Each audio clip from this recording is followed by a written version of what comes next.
Because of change of venue, I know that people will be strolling in, but we should probably get started. It's a great privilege and honor to introduce this year's Collier lecturer. I don't know if everybody knows who Dr. Collier was. He was George Kirby Collier was a physician who brought Alcoholics Anonymous to Rochester in 1942. And he worked also with John Romano.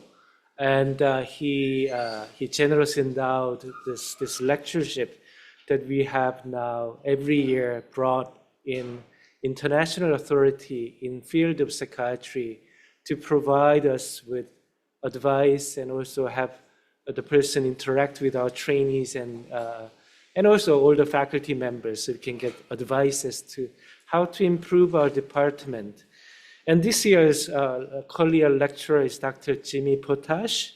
He's the chair of the psychiatry at the Johns Hopkins Hospital.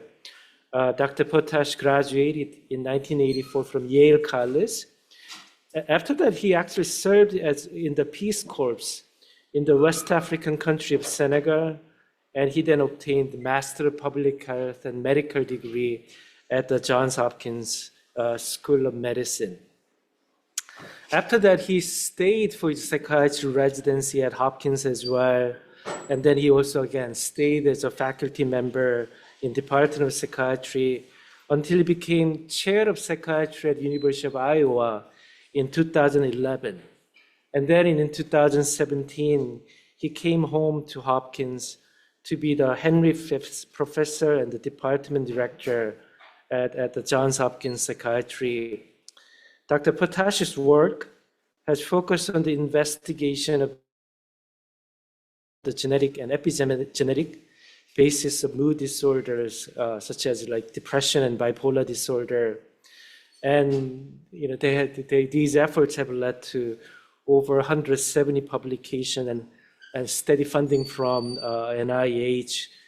And in addition to his research endeavor, he is an active clinician who continues to see mood disorder patients in the inpatient outpatient setting. And I met Jimmy actually first as an intern at Hopkins when I was doing my psychiatry residency. At that time, Jimmy was chief resident. And eventually he became my attending psychiatrist and outpatient supervisor as well. And in 2017, when I became chair of psychiatry here in Rochester, Jimmy was one of the first person to congratulate me and gave me very useful advice about becoming a chair. And that email, I still keep it in my mailbox to remind myself about what I should do. And I'm going to actually read those advice for those who are interested and to sort of think about what does it mean to be a leader, administrative leader, that is. Advice 1, delegation is essential to efficiency, and a clear departmental organization facilitates this. 2, relationships across the institution must be continually nurtured as they play a major role in getting things done. 3, you can never do much listening to your faculty as you work your way through integrating your ideas with them. 4, it is important to be positive and affirming as often as possible. 5, communication is essential. 6, patience is a virtue when it comes to making changes. 7, change must be targeted and focused. It is easy to bite off too much and then accomplish little. Now, as I read these things, I'm a bit embarrassed. I'm not even sure if I kept any one of these advice. But having said all that, it's a great pleasure to introduce this year's Collier lecturer, Dr. Jimmy Potash.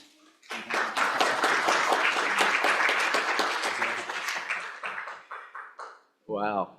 Those were some very wise things I said. As Ben said, it's a lot easier to say them than to actually put them into practice. I am Jimmy Potash, and I am Delighted to be here, and I'm really grateful to Ben for the kind invitation. And it's also nice to be the Collier lecturer. I've always been a huge fan of Alcoholics Anonymous, so it's an honor to be the Collier lecturer here. I'm going to talk to you today about mood disorders, genetics and therapeutics, as the title says. I'm going to start by talking about the genetics of mood disorders and go into the genetics of severe depression in particular. And then I'm going to talk about precision medicine for mood disorders. And then talk about perspectives on mood disorders. You'll see what I mean by that eventually. And then say a few words about the future of the psychiatrist. So to begin with the genetics of mood disorders, I first started working on genetics in 1992 as a fourth-year medical student. I worked in a lab at Johns Hopkins overseen by Ray DiPaolo and directly under Francis McMahon, who was a postdoc at the time. Ray DiPaolo would go on to be the chair of psychiatry at Hopkins, and then he also would become the president of the National Network of Depression Centers, which I'll say a few words about shortly. Francis McMahon wound up being an investigator at NIMH, National Institute of Mental Health, and was the president of the International Society for Psychiatric Genetics eventually. But we thought we would find a gene or a couple of genes for bipolar disorder back then. And we did things like this gel electrophoresis assay that you see here, and I was focused on doing this with fragments of the dopamine D4 receptor gene. Turned out we were a bit naive in that hope in some ways. But genes had recently been discovered for cystic fibrosis and was about to be discovered for Huntington's disease, so we were very optimistic back then. Later in the 90s, I would become a resident at Hopkins working for this woman who you can only see half of her face here. Sylvia Simpson was my first mood disorders attending. As Ben said, he was an intern when I was chief resident in 1997, 98. And then this was the following year when Ben was a second-year resident. And he was standing next to another of our co-residents, Irving Reddy, who is now a member of our Mood Disorders Center, and I'll talk about that in a few minutes. I was enormously impressed with Ben from when the first time I met him. I thought just he was an incredibly appealing guy, an incredibly talented guy.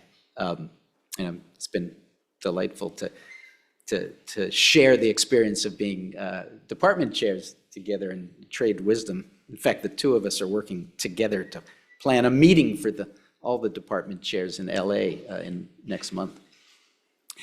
This work in genetics, this work on trying to find genes for mood disorders really hinged on the idea that there's lots of evidence that mood disorders are heritable. So bipolar disorder is something like 85% heritable.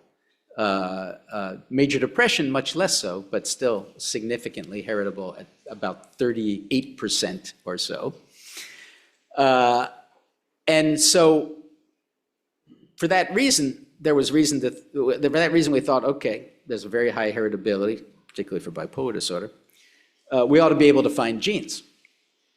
Well, an awful lot of work has gone into the process, as I said, alluded to earlier. It turned out to be nowhere near as simple as some of us thought it might be 35 years ago. There aren't single genes for bipolar disorder or depression. The work that's been done over the last 18 years has been focused on the GWAS, the Genome-Wide Association Study. And that involves using these gene chips that are roughly the size of my hand. And on these chips, there are something like 1 million spots, each of them containing a microscopic fragment of DNA, which indicates a particular place on the human genome. And they come from companies like Affymetrix on the bottom left and Illumina on the bottom right. And using these chips, you can learn an enormous amount about common genetic variation in the human genome. So these kinds of chips have been applied to very large numbers of people around the country and around the world with bipolar disorder. and with depression. And in fact, the people doing this work have all come together over the last 10 to 15 years now in an enormous consortium, the Psychiatric Genomics Consortium, and I've been a part of that for bipolar disorder and for depression. And just, let me get that right. Just a couple weeks ago, I was one of about 300 authors on a Nature paper, Genomics Yields Biological and Phenotypic Insights into Bipolar Disorder. And what you see here is on the x-axis, you have all the positions in the genome, starting with chromosome 1 going out to chromosome 22. Doesn't include the sex chromosomes. And on the y-axis, you have strength of association, strength of the result. And the higher these peaks, the more significant they are and the more important they are. And this is referred to as a Manhattan plot because these peaks are thought to resemble skyscrapers in Manhattan.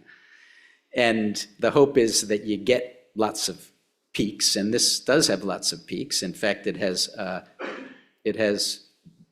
this study, which involved 158,000 cases of bipolar disorder, 2.8 million controls, lots and lots and lots of people. This had 298 peaks. It implicated 298 genes, which is a lot. It's a lot, and of course, as I was saying earlier, not simple. It's so many that it becomes awfully complicated to know what to make of it. But what the paper does is try to make sense of it by saying, okay, let's look at which of these have converging evidence. That is evidence from other sources suggesting that maybe these really are bipolar disorder genes. And they came up with 36 credible genes, including 2 on the list that are known lithium target and interaction partner genes. And those are aldehyde dehydrogenase, speaking of alcohol, as we were with Alcoholics Anonymous, that's a big alcohol metabolizing gene, and the estrogen receptor type 1. Now, another thing that the paper did that is interesting is look at to what extent the genetic liability to bipolar disorder intersects with the genetic liability to other psychiatric illnesses. So one of the big things to come out of psychiatric genetics in recent years is this kind of result, which shows you that maybe intuitively it's not that surprising to most of us, that genetic liability to bipolar disorder overlaps with the genetic liability to a lot of other psychiatric illnesses. So on the x-axis here, you have the degree of genetic correlation. And this dotted line up the middle is the 50% correlation line. And these red circles show you the genetic correlation for schizophrenia, between schizophrenia and bipolar disorder, between major depression and bipolar disorder, between PTSD and bipolar disorder, and between ADHD and bipolar disorder. All of those have genetic correlations greater than 50%. And then on the bottom, you have the correlation between autism spectrum disorder and bipolar disorder, anorexia, bipolar disorder, which is also statistically significant, but less than 50%.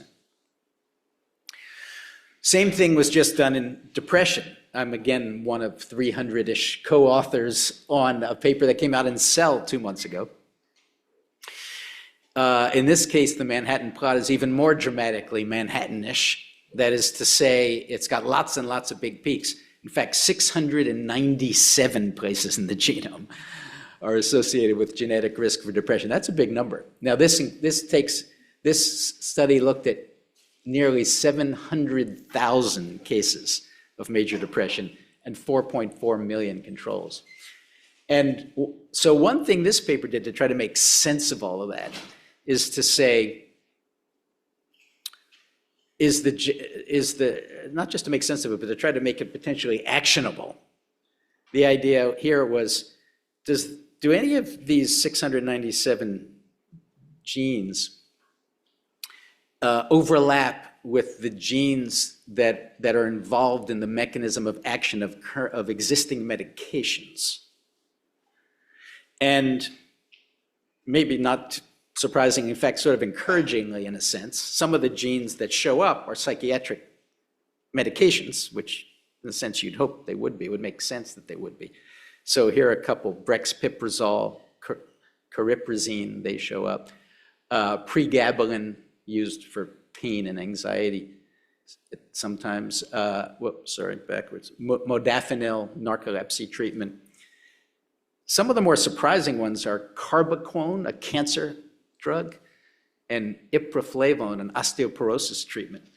So the hope is these sort of results might suggest perhaps we should study the possibility of repurposing some of these things to treat depression.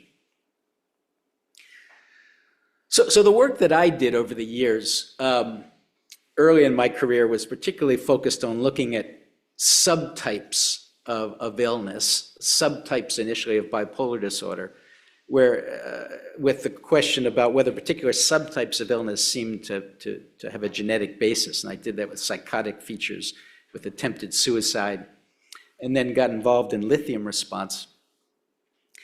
And the lithium response work was largely with another large international consortium, the Consortium for Lithium Genetics, which involved many places around the world. This happens to be led by a guy named Thomas Schulze. I don't know if anybody knows him, but he's actually, he's German and is an unusual guy in that he's got a home in Germany. He's also got a home in Syracuse, New York. And he's on the faculty of SUNY Upstate, and he actually goes back and forth between the two. He's got a very high energy guy. In fact, he's so high energy, he loves to go all over the world. And in fact, he's the president-elect of the World Psychiatric Association at the moment. He's a perfect guy for it. So the Consortium for Lithium Genetics has published a couple interesting papers in the last few years looking at whether genetics can predict lithium response. And so when you do those gene chip assays I was telling you about, and you get a million-ish places in the genome where you get genetic information, you can actually you can take all of that data and essentially merge it together and get one single score out of it, the so-called polygenic risk score. And so you can get a polygenic risk score for schizophrenia, which is to say a genetic profile that confers risk for schizophrenia. And then you can use that schizophrenia polygenic risk score to say, does polygenic risk score for schizophrenia predict this, that, or the other thing? And so here it was being used to predict response to lithium in bipolar patients. And what you see here is that this red spot here essentially says, for the people at highest genetic risk for schizophrenia, they have the worst lithium response. Conversely, the people with lowest genetic risk for schizophrenia have the best lithium response. You know, intuitively, yeah, it sounds like maybe it makes sense. Maybe, I don't know, maybe slightly less intuitively. The same thing was shown for the polygenic risk score for depression. The people with the highest genetic risk for major depressive disorder had the worst lithium response compared to the people with the lowest polygenic risk score, for the lowest genetic risk for depression. They had the best lithium response. Kind of interesting. Let me turn to the genetics of severe depression. Now, you may recall I said that the genetic component in depression in general is 38%, which is kind of on the low end for those of us who study genetics. And so the question arose, is there a more genetic form of depression? And that led to this review article that I published recently, The Genetics of Severe Depression. We published in Molecular Psychiatry recently. So the first author of this, the person who did the lion's share of the work, is Cleo Franklin here. She was a resident with us at Hopkins recently. I will point out that for those of you who know anything about genetics, the name Franklin might ring a bell because Cleo Franklin is the great niece of this woman, Rosalind Franklin. And Rosalind Franklin has become very, very famous A lot has been written about her. Here's two of two books about her, and there are many more. She played a key role in the famous discovery of the structure of DNA in 1951, the Watson and Crick discovery of DNA, and she's become famous because as a kind of an icon of women in science, because essentially her work was stolen, and she was not given credit for the crucial role that she played in the discovery of DNA. There are now medical schools named after her and a lot of things named after her. But anyway, to get back to the topic at hand, genetic epidemiology of severe depression, we looked at family and twin studies. And essentially two things fall out. An earlier age at onset of depression suggests a higher level of genetic liability. And there are 6 positive and 1 negative study that suggests that. One example result is that for every 10-year decrease in age at onset in an index twin, you get an increase in risk in major depressive disorder for the co-twin. Same thing for recurrence. More recurrent illness is more genetic. And again, maybe intuitively that makes sense. There are 5 positive studies showing that. And one example says that more episodes in an index twin result in an increased risk in major depression in the co-twin. So that's genetic epidemiology. That's family studies and twin studies. If you go to the molecular genetic level, you essentially see the same thing bear out. Molecular genetic level is essentially taking all this GWAS data, these genome-wide association study genotype data, and you can do a couple of different measures. I mentioned the polygenic risk score, or also called genetic risk score. And then there's also something called SNP heritability. SNP means single nucleotide polymorphism, which is a whole lot of syllables. It essentially means a genetic variation.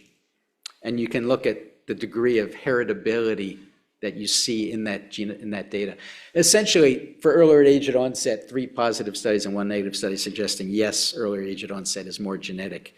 So one study, 450,000 people, showed that if you look at age onset of depression below age 30, the SNP heritability is 13%.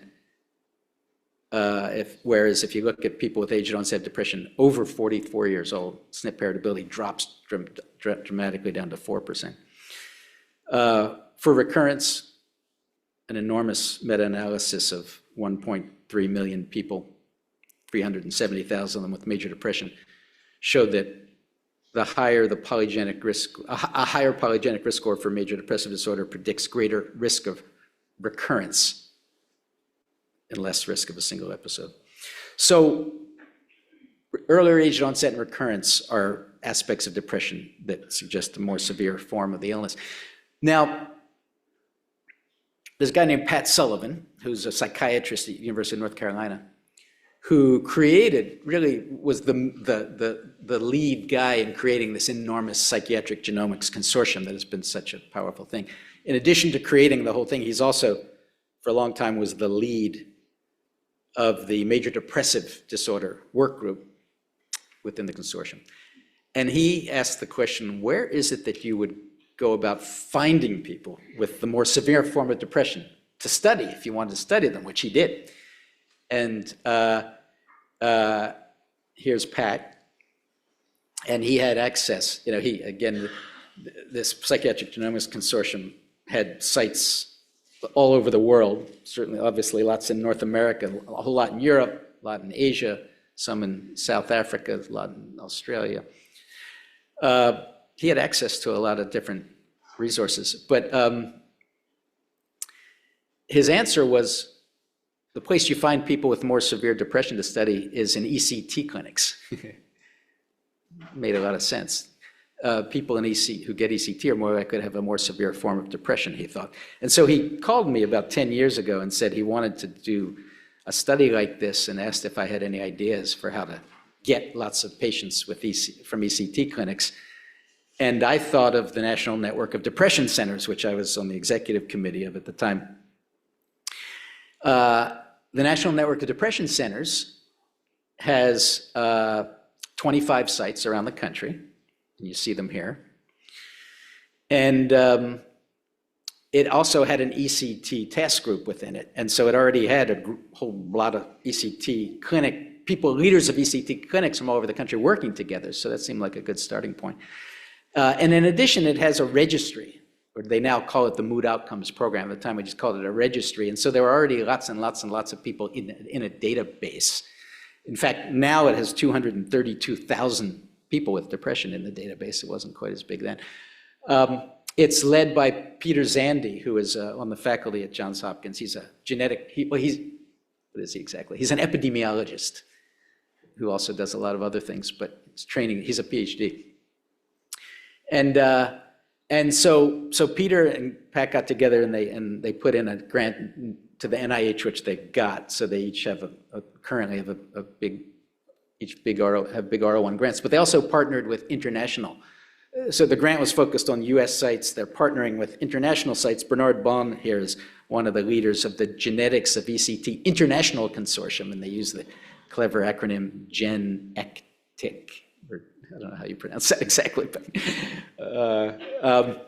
so the consortium has a grand total of about 50 ECT centers from all over the world, and they're trying to get 25,000 patients with severe major depressive disorder treated by ECT. And Pat's original idea was, let's identify genetic variants that contribute to risk for severe depression. But of course, if you're giving people ECT, you also have the opportunity to ask the very clinically interesting question, can you develop genetic predictors of clinical response to ECT? So they're trying to do that too.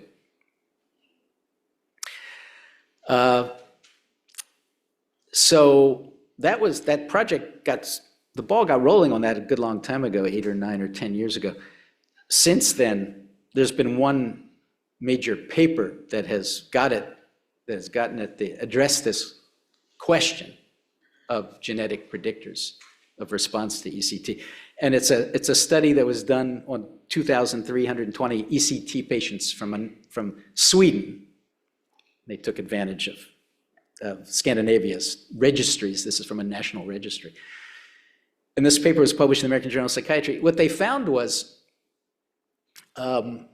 if you take that polygenic risk score for major depression, if you look at genetic liability to depression, the people who have the highest polygenic risk score for depression, that highest genetic risk for depression, those folks actually had the worst response to ECT.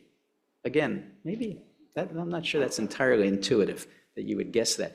People with the highest genetic risk for depression have the worst response to ECT. Conversely, the people at higher genetic risk for bipolar disorder have the best response to ECT.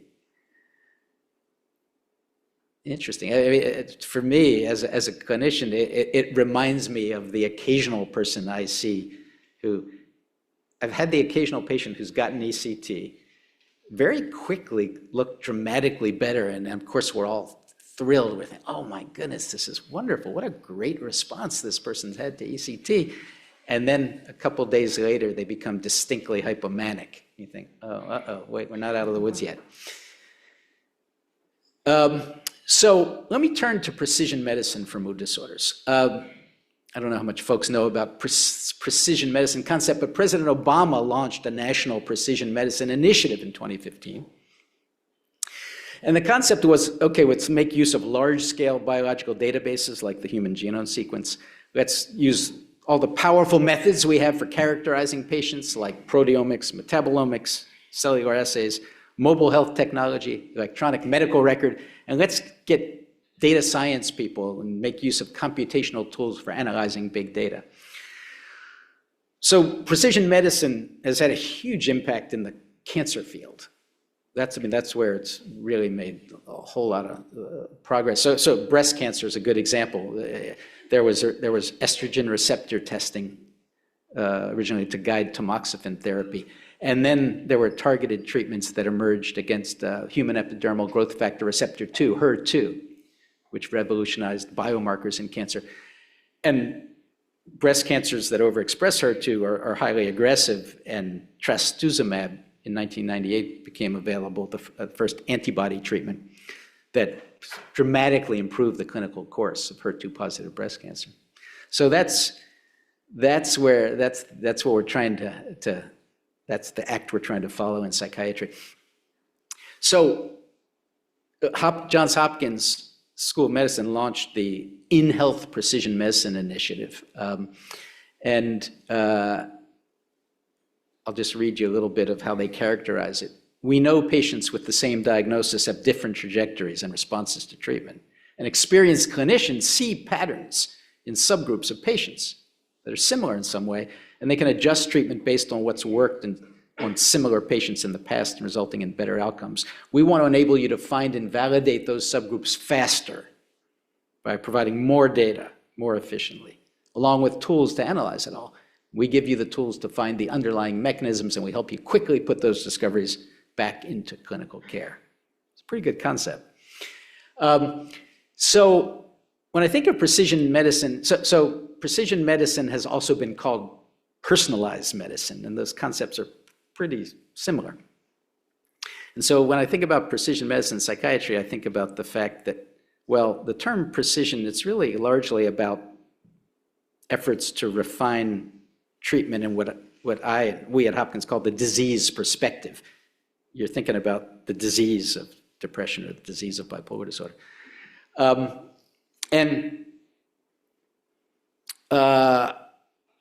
This idea of attempts to tailor medications to subtypes of mood disorder patients has been around since the 60s.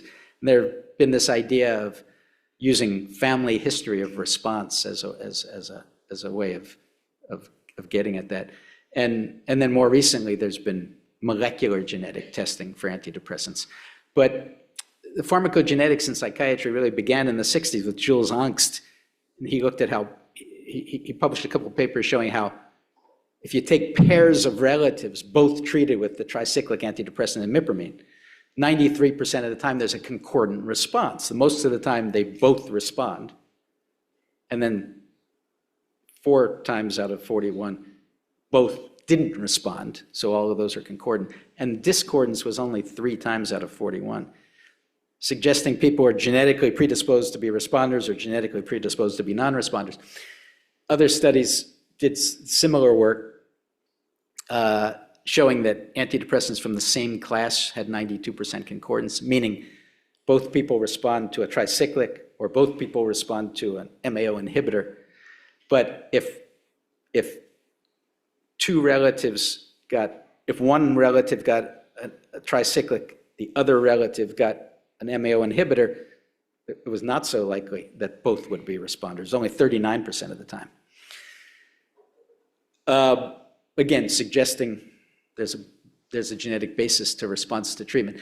A similar kind of thing was done for lithium in 2002. Groff et al. In Canada showed that if you take they took a lithium responder and they took 24 relatives of the lithium responders, and then they compared response in relatives to just random bipolar patients in a clinic. And they showed that, as expected, among the relatives, the response rate was high, 67%. Among the random people, it was much lower, 35%, consistent with a genetic predisposition to responding. So let me turn to molecular pharmacogenetics of antidepressants. What I just told you suggests that there ought to be molecular predictors of response. But the molecular pharmacogenetics of antidepressants have been based on tests created by companies like Assurex and Genomind, and they've come up with these tests called GeneSight and GeneSet to test for response to antidepressants. And these tests have not panned out all that well. And part of it is these tests are largely not based on the state of psychiatric genetic science. They really they've tended to seize on things that they could run with quickly and market effectively. and they haven't really been focused on the state of psychiatric genetic science. The result of these tests is essentially that the data it does not strongly support them, and that's what a group from the American Psychiatric Association, Council on Research, said in a paper they published in 2018, the American Journal of Psychiatry. At present, there are insufficient data to support the widespread use of combinatorial pharmacogenetic testing in clinical practice. And that was 7 years ago, and you might say, well, what's happened since? Well, they actually published a follow-up last year, and they said the addition of 11 new clinical trials do not alter the recommendations of the 2018 report. As much, although there's been a lot of heavy marketing of these things, they're not really ready for prime time, in most people's opinion. Let me tell you about our Stanley and Elizabeth Starr Precision Medicine Center of Excellence in Mood Disorders. Peter Zandi, who I mentioned before from the ECT genetics study, is one of the co-directors. The director is Fernando Goes, who was my postdoctoral fellow, and a very talented guy. Here's some of the people who are part of the center. I'll point out Fred Barrett, who is the director of our much acclaimed Center for Psychedelic and Consciousness Research. And there's Irving Reddy, who I showed you as a second year. He was a fourth year resident back then. And Irving is now the head of our ECT and brain stimulation program in the department. He's also the vice president of the International Society for ECT and Neurostimulation. Cleo Franklin, who's currently a geriatric psychiatry fellow at Mass General, is coming back to join us in the summer to do precision medicine for geriatric depression. And Ananya Joshi is someone who's joining us in the summer. We're very excited about her because she is a computer scientist. She's just finishing her PhD in computer science at Carnegie Mellon, focused on informatics, medical informatics and AI in medicine. And that kind of expertise is really important in precision medicine. So our driving projects are detection and early prediction, including things like polygenic risk scores and other biomarkers, platform to identify novel treatments, including psilocybin. We have an active, we've done one prior study, and we have another study looking at psilocybin to treat major depression in the department. Circadian functioning, including measurement of sleep through ambulatory means. Digital phenotyping, including things like using smartphones and smartwatches and smart rings for passive data collection. And then the idea of developing a learning health system, which is really the idea that this is not only about research, it's also about gathering data we can actually provide to patients in the form of a clinician dashboard to make a difference in current care. So the Precision Medicine Center, and there's much more to be said about it, but it focuses on what I sometimes refer to as next generation approaches. Obviously, we want to be on the cutting edge in developing new things. We want measurement-based care using things like capturing PHQ-9s from people's cell phones and being able to get them into the electronic medical record, and using mobile and wearable technology like the Aura ring here that measures sleep, which is a very cool concept. And we want to use AI to try to integrate these data streams into biological data streams to create predictive algorithms, and we're hoping Ananya Joshi, who I mentioned, will be an important part of that. So next generation approaches are fascinating and important and potentially powerful. But it's not the whole story, to my mind, when it comes to taking care of people with mood disorders, which is a segue into perspectives on mood disorders. What do I mean by perspectives? Well, having spent a lot of time working on genetics, I'm fond of DNA, and I like using the DNA strand as a kind of a metaphor. Next generation approaches, so DNA strands DNA is double-stranded, and next generation approaches are one strand, but the other are what I call strong foundation approaches. That is the old tried and true things that we've known about in psychiatry for a long, long time, and that we shouldn't lose track of. Which takes me to this idea of personalized psychiatry. Psychiatry has always been the most personalized field in medicine. And in the psychodynamic era, it was largely, our field was largely about patients' uniquely personal life experiences, what we call the life story perspective. I'll come to that in a minute. And I think our practice should be highly personalized, should continue to be highly personalized. When it's done well, it is highly personalized. Our perspectives approach, which I'll tell you about in a second, requires that we get to know patients deeply and understand their unique qualities and views and values and experiences. So I've been referring to this concept that comes out of a book by Paul McHugh and Philip Slavny, who were department chair and residency director in our department a long time ago. It was originally a book from 1982. This is the second edition, 1998, that I think is much improved over the first.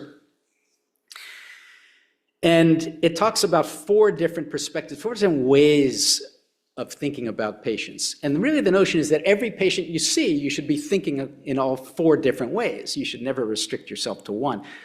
You know, for starters, we think about what disease does the person have, more or less. What brain disease? What disease do they have, and how can we remedy it? There's the question of in what ways is their behavior problematic? What are they doing that gets them into trouble, which often means drug or alcohol abuse, eating disorders, sleep disorders? How can we interrupt the problematic behavior? What kind of qualities do they have? What kind of traits do they have? Which typically means cognitive and often more significantly, what personality traits do they have? And that is to say, what kind of person is this? Who are they in terms of the basic traits? And how can we guide them to take best advantage of the strengths that they have and to least exploit their vulnerabilities? And what kind of life encounters have they had? What kind of life experiences have they had? And what meaning do they attach to it? And what kind of story do they tell about their life? And how can we re-script that story in a way that's more positive and more hopeful? That's the essence of what the perspectives are about. Getting to all of that, understanding all of that, requires just a pretty extensive history. And at Hopkins, we've referred to that as the Phipps history because we were the Phipps clinic at Johns Hopkins for a long time. And so the Phipps history was developed by our first department chair, Adolph Meyer. He was the founder of the department in 1913. He was a president of the American Psychiatric Association. All the historians of psychiatry say he was the most important American psychiatrist of the early 20th century. I'm not just making it up because of my own bias. He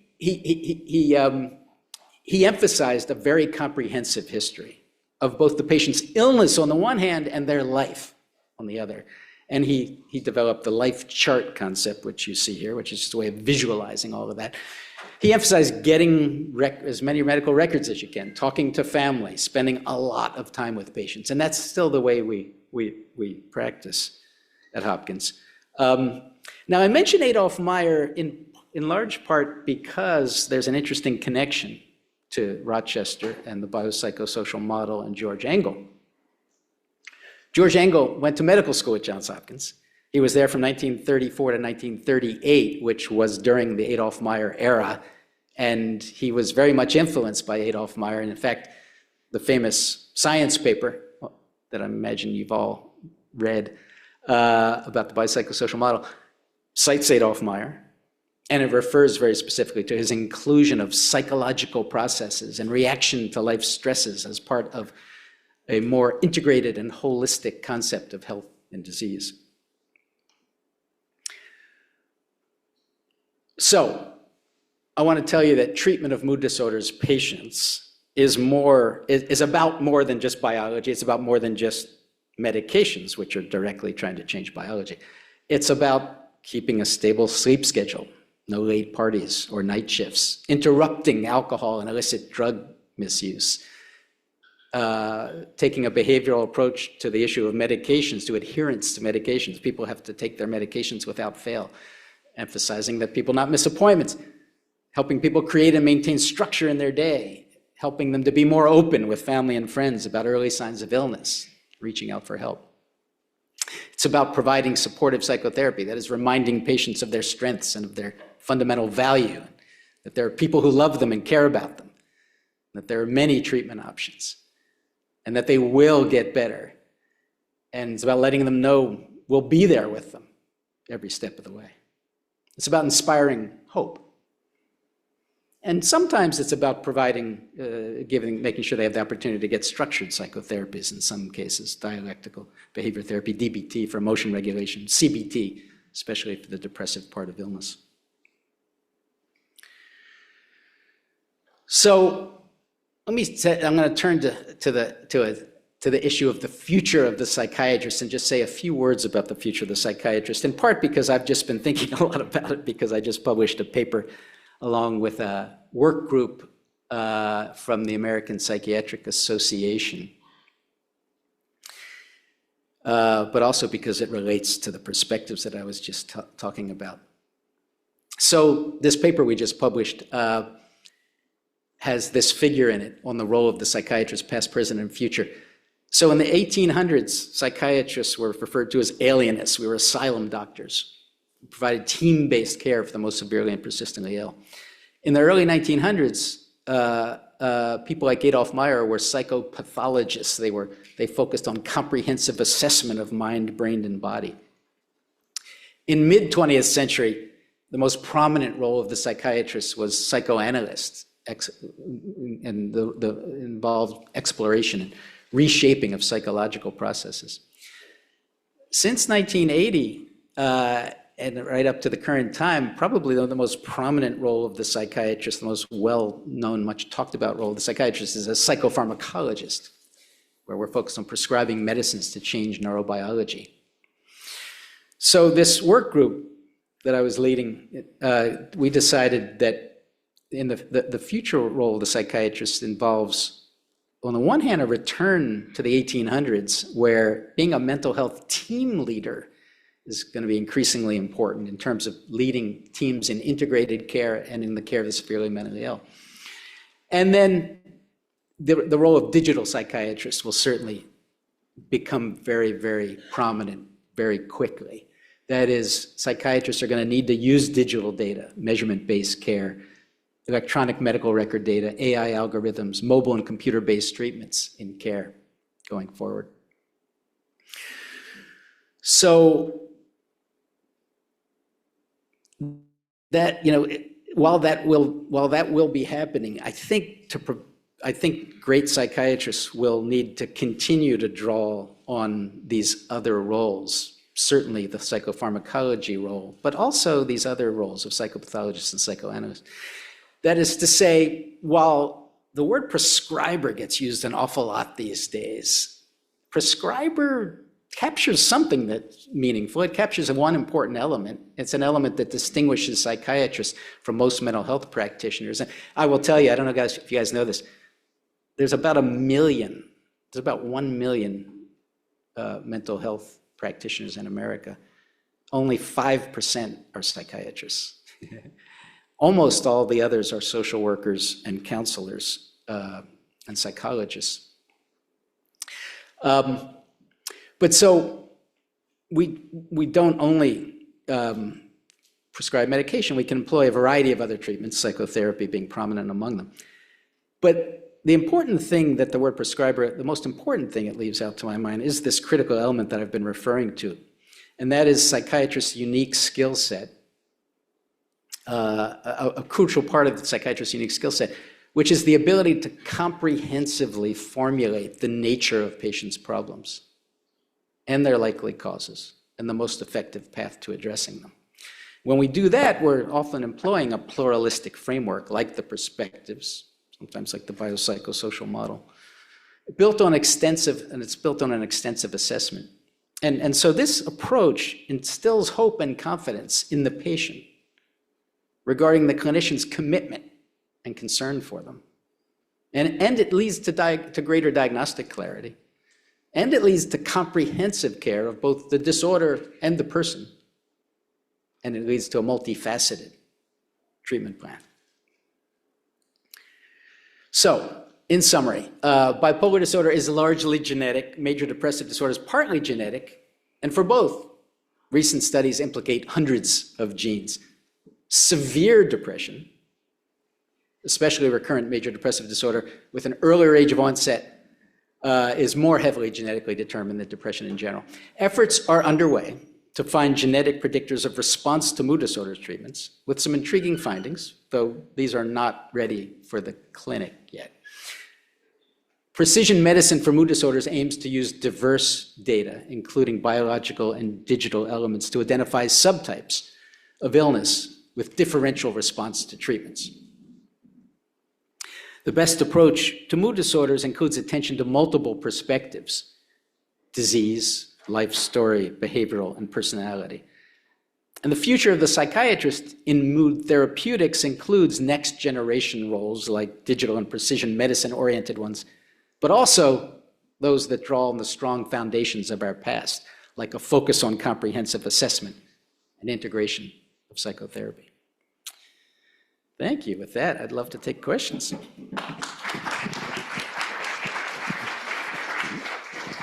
Great.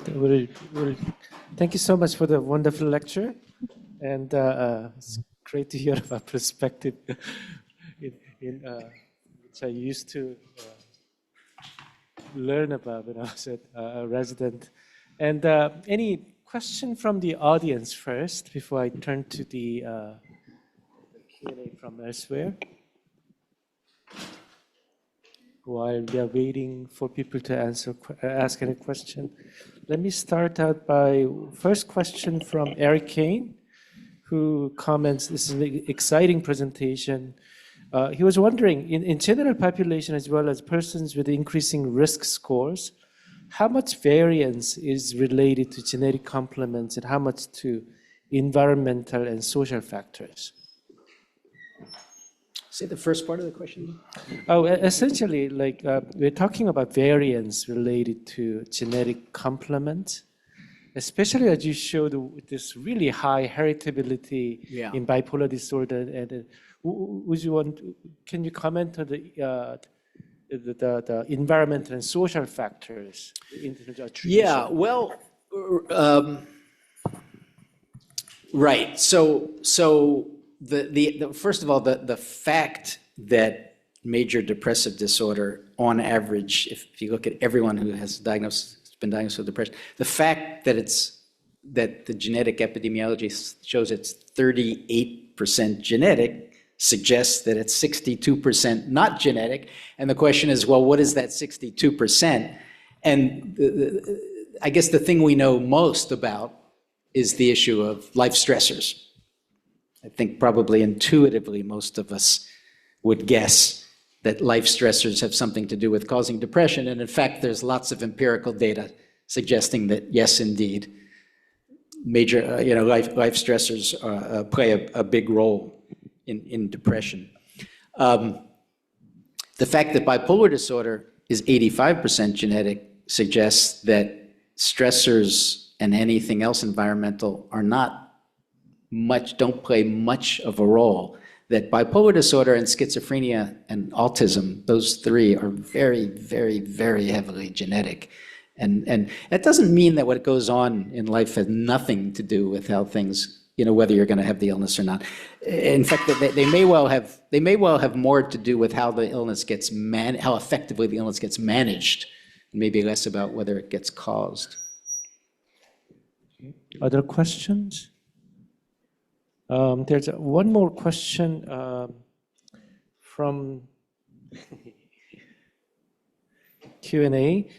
Joy Choi is asking about that really interesting data related to how the ECT response is related to bipolar genes. She's asking, does the result of a genetic vulnerability to depression and ECT argue for consideration of mood stabilizers for treatment of refractory MDD prior to consideration for ECT? That's a really good question. I guess my first thought is that I don't know how many people. Oh no, I'm forgetting the name of the. What's the name of the ECT expert at Columbia? Harold Sackheim. Harold Sackheim had a paper a good while back that showed that lithium plus an antidepressant were more likely to keep people well after ECT than an antidepressant alone. That adding lithium was more likely to keep people well. I think that. I don't know how much data suggests I don't know how good the data is on adding lithium before trying ECT, but empirically, I know an awful lot of us do it, and anecdotally, I know there's awfully good results. I don't know if anybody knows the data on that. But yeah, adding lithium to to people with treatment-resistant depression is certainly something that is often done. It's a pretty good idea. Okay, any other questions? Oh, okay, Segundo? I've been reading a lot about I've been reading a lot about this P factor of psychopathology. And do you think that it reflects a real biological vulnerability, or it's more of a statistical artifact reflecting our diagnostic limitations? That's a good question. The P factor underlying general psychopathology.